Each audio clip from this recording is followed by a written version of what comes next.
Fala, torcedor tricolor, mais um vídeo aqui para o canal. Amanhã tem jogo importante, quartas de final do Campeonato Paulista. São Paulo joga contra o Bragantino. O Eduardo Afonso trouxe informações e boas notícias para o torcedor do São Paulo. Vamos acompanhar aqui o Eduardo Afonso trazendo aí atualizações. Já deixar os créditos ESPN Brasil, aproveita, já escreve aqui nos comentários o seu palpite para essa partida de amanhã. Escreve também aqui a cidade de onde você está assistindo os nossos vídeos, comenta aqui abaixo, deixa o like também, você vai estar apoiando aqui o nosso trabalho, mas agora sem enrolação, bora acompanhar aqui as informações do São Paulo. E a gente vai com o Edu Afonso já também na sequência para saber como vem o São Paulo nesse confronto de quartas de final. Tudo bem, Edu? Seja bem-vindo, meu amigo. Beijo grande para você. Boa, Glaucia, grande beijo para você, um abraço no Marra, no Fã de Esportes, prazer imenso estar aqui no Sport Center 2 para trazer informações do Tricolor, que encerrou agora na hora do almoço sua preparação para esse jogo decisivo, único de mata contra o Red Bull Bragantino, com esse retrospecto aí desfavorável nos últimos anos, mas favorável lá atrás, ainda sem o Bragantino ser o Red Bull Bragantino. Bem, para amanhã, boas notícias para o torcedor tricolor. Tem jogador que fica no banco para estrear durante a partida. Cauli chegou recentemente, participou dos últimos treinos. Tem Arboleda de volta de um problema pessoal no Equador, passou a semana inteira passada lá, deve começar do banco. Tem Ferreirinha de volta, ontem trabalhou com carga adaptada, hoje participou do treino normalmente, mais uma opção de banco de reservas. Tem goleiro reserva mais experiente voltando, o Carlos Coronel teve uma crise, cálculos renais no final da semana passada e não foi para Campinas jogar contra a Ponte Preta. E de todas as voltas, o grande titular que está voltando é o Bobadilla, tomou uma pancada na coxa contra o Grêmio, treinou nesta semana, está à disposição e deve entrar no meio de campo. Há uma dúvida, o São Paulo será mais precavido em Bragança Paulista? Se sim, teremos uma linha de 3 zagueiros. E aí pode ser o próprio Arboleda, embora ele tenha perdido uma semana de treinos, Ferrarese ou até mesmo Toló e Dória. Não faltam opções ao técnico Crespo para fechar uma linha de 3 ao lado do Alan Franco e do Sabino. Mas se quiser manter o que fez nas duas últimas partidas, nas 3 eu diria, né? Contando até um pouquinho do jogo contra o Primavera e nas 3 vitórias seguidas, São Paulo jogaria num 4-4-2. E aí o meio de campo teria Bobadilla, Danielzinho, Marcos Antônio e Lucas Moura, com os dois principais artilheiros, Calleri e Luciano, no ataque. Defesa, nenhuma dúvida, né? Não sei esse terceiro zagueiro, o Rafael é o goleiro, o Enzo e o Lucas Ramon são os alas e o Sabino e o Alan Franco são os zagueiros. Então a dúvida é um terceiro zagueiro ou o Lucas Moura completando o quadrado de meio de campo. Um banco com mais opções para tentar a classificação para a semifinal. É claro que o São Paulo vai brigar por todas as taças que disputa, mas é claro também, Glaucio e Marra, que essa taça do Paulista, que está a 4 jogos para o Tricolor, talvez seja a mais palpável neste momento da temporada, o Campeonato Paulista. E o Crespo tem uma relação muito legal com o Paulistão, porque foi no Paulistão de 21 que ele conseguiu seu primeiro título. Ainda no futebol, uma última informação, mas muito importante. Luciano, que a gente já tinha divulgado aqui no site da ESPN, que estava com o contrato acertado, só faltava assinar, assinou até 2028, o atacante de 105 gols com a camisa do São Paulo, permanecerá aqui no CT e, dependendo de metas atingidas, poderá renovar até 2029. Do campo de jogo é isso, viu, Glaucia? Edu, vamos fazer o seguinte, então, sei que você também tem as informações de bastidor aí do São Paulo, né, que tem um início de temporada e de ano também bem movimentado, então vou pedir por gentileza para você também passar o que temos aí de novidade no São Paulo, para depois a gente arrematar por aqui esse confronto de quartas de final. Vamos lá, amigo. É que o São Paulo nunca é só campo de jogo, pelo menos nos últimos meses, né, Glaucia? É o seguinte, tá rolando agora, ali na região da Avenida Paulista, no escritório, uma reunião do Conselho Consultivo do São Paulo. São ex-presidentes, inclusive até o Júnior Casares, que recentemente renunciou, o presidente do Conselho, Olten Ares e Abreu, outros personagens importantes da história do São Paulo que fazem parte desse Conselho Consultivo. Qual é a análise? Se o presidente interino, Harry Macis, continua no cargo. E por que essa dúvida? Porque apareceram algumas gravações da sua filha, a Cristina Macis, gravações essas que foram entregues num pendrive ao presidente do Conselho Deliberativo, Olten Ares e Abreu, meio que, supostamente, eu diria, negociando alguns ingressos de shows. Os valores nem são muito grandes, fala-se em R$3.000, se você analisar no futebol é um valor minúsculo, mas qualquer valor que é tirado de um clube de 1 centavo a 1 milhão, ele sempre tem que ser averiguado. E aí Essa reunião do Conselho Consultivo é para se dar um parecer se o Harry Macis tem que ir para uma reunião do Conselho Deliberativo com chance de votação para ser retirado do poder. Então essa reunião do Consultivo não decide, mas emite um parecer de pessoas importantes na história do São Paulo sobre o que vai acontecer daqui para frente. Tem uma matéria nossa aí no espn.com.br, eu conversei com a Cristina Macis hoje, ela me soltou uma nota oficial, a gente colocou a nota nessa matéria, ela disse que não aconteceu nada e que tudo será explicado no momento devido, no momento oportuno. Mas não deixa de ser, Gláucia, mais uma confusão aí, em meio a tantas que o São Paulo tem vivido na sua área administrativa.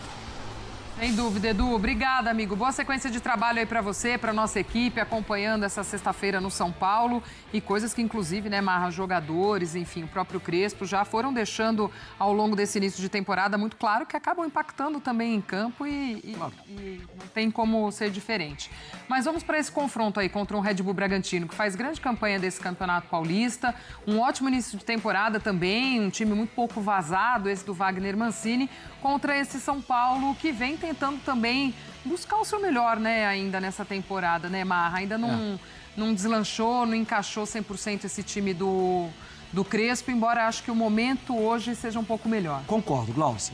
Eu acho que se a gente fosse mostrar aqui um quadro daqueles de economia, com a setinha, dando um indicativo de crescimento, houve um tempo, não tão distante assim, que a setinha do Bragantino estava apontando para um crescimento do Red Bull Bragantino, que é invicto, o único invicto no Campeonato Paulista, mas que já teve a primeira derrota no Campeonato Brasileiro, com traços de alguma instabilidade em campo no que diz respeito a defesa, meio e ataque.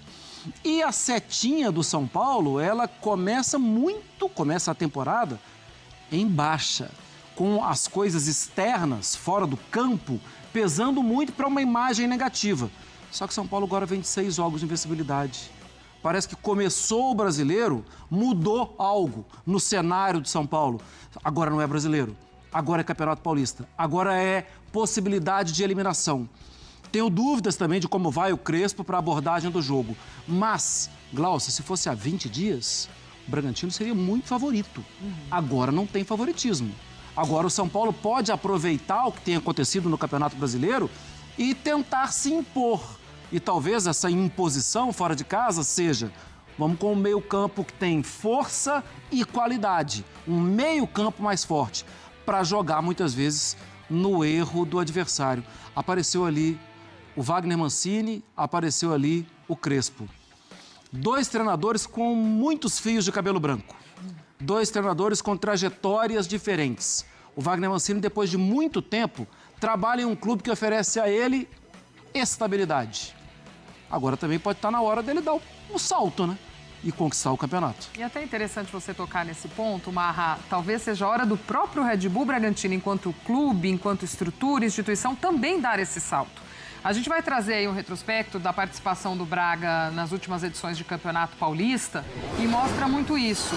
Chega nessa fase mais aguda, mas acaba eliminado. Em 2021 chegou até as quartas, depois 22, 23 e 24 foi até a semifinal e no ano passado também caiu nas quartas de final. Esse ano, mais uma vez, nas quartas em 2026. Lembro lá atrás, quando o projeto começou, né, 2019, 2020, essa parceria da Red Bull com o Bragantino, a coisa aconteceu muito rápido, né? O time consegue um acesso da Série B para o Brasileirão muito rápido, as coisas vão se estruturando e já aí a gente viu 2020 indo adiante em Campeonato Paulista e tal. Naquele momento, sim, era aquela coisa de calma, tá se estabelecendo, tá se estruturando, a coisa andou muito rápido. Só que acho que agora já dá para olhar e cobrar mesmo um a mais, né, Marra? Tá bom, chega nessa fase aguda, mas e a briga por título de fato? Eu concordo com você.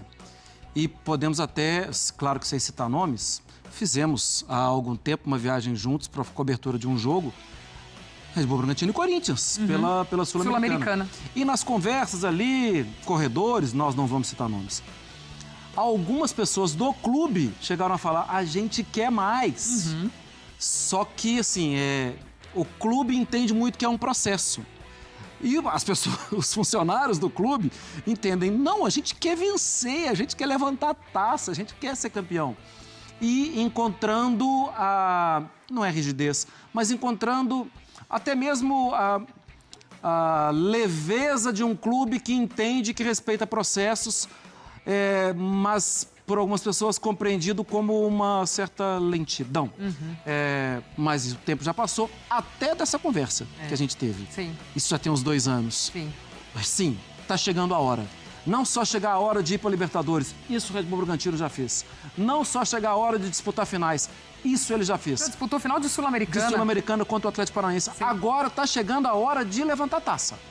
Porque isso mexe com a estrutura interna, mexe com os jogadores lá de dentro e com a comunidade. A gente vai fazer a nossa primeira pausa. É isso aí, torcedor tricolor, as informações do São Paulo desta tarde, né? Desta sexta-feira. O Eduardo Afonso trazendo aí atualizações do São Paulo, ele ao vivo lá no CCT da Barra Funda. Trouxe aí detalhes, explicou muito bem ali a questão da denúncia, né, envolvendo a filha do atual presidente. E agora é aguardar os próximos capítulos. O São Paulo que joga amanhã contra o Bragantino. O Eduardo Afonso também trazendo notícias aí para esse jogo, né? O São Paulo tem a volta de jogadores importantes, Bobadilha e outros jogadores também que estão de volta. A renovação também, né, com o Luciano aí, jogador importante para o São Paulo. Muitas notícias, né? Tem essas notícias aí não muito boas envolvendo ali a questão da direção, essas denúncias ali, a filha do atual presidente, mas a gente torce para que isso não afete ali o futebol, né, do time e que o São Paulo continue jogando esse bom futebol aí. O time vem numa crescente, conquistando resultados importantes e tem esse jogo aí difícil contra o Bragantino. Essa partida acredito que não vai ser um jogo fácil. O Bragantino é um time chato, né, difícil de se enfrentar, mas o São Paulo vem fazendo boas partidas aí, jogando um bom futebol e o torcedor acredita assim, né, que dá para avançar para a semifinal do Campeonato Paulista. Sobre a renovação do Luciano, tem até uma matéria aqui do GE, o São Paulo anuncia a renovação de contrato de Luciano. Bora dar uma olhada aqui dos detalhes dessa renovação.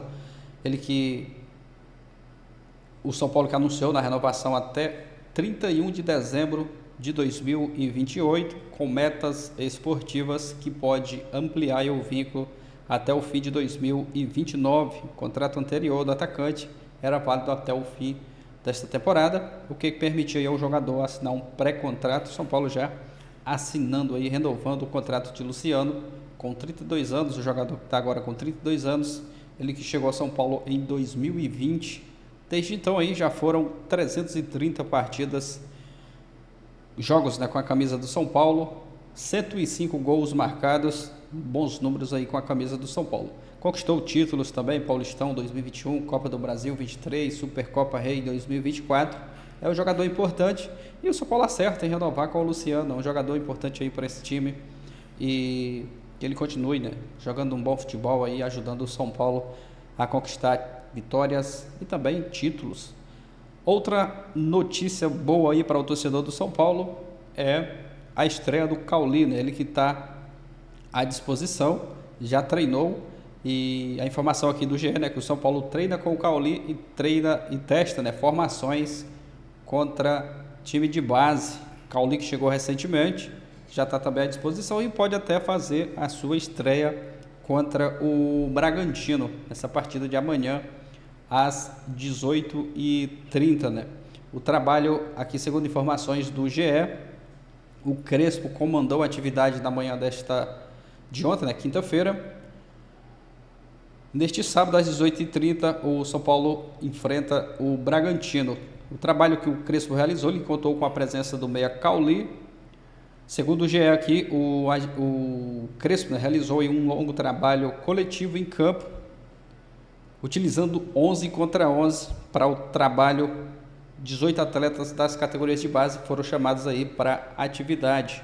Cauli estava treinando, né, com o grupo e pode ser novidade aí para essa partida contra o Bragantino. É um cara que chega pronto para jogar, chega ali fisicamente muito bem, chega pronto para jogar, já jogou partidas lá pelo Bahia esse ano E eu acredito que o Crespo já pode até colocar ele nessa partida contra o Bragantino. Vamos aguardar aí amanhã essa partida, esse jogo importante. Já deixa o seu palpite aqui nos comentários. Você é torcedor tricolor que está confiante, acreditando na vitória do São Paulo contra o Bragantino.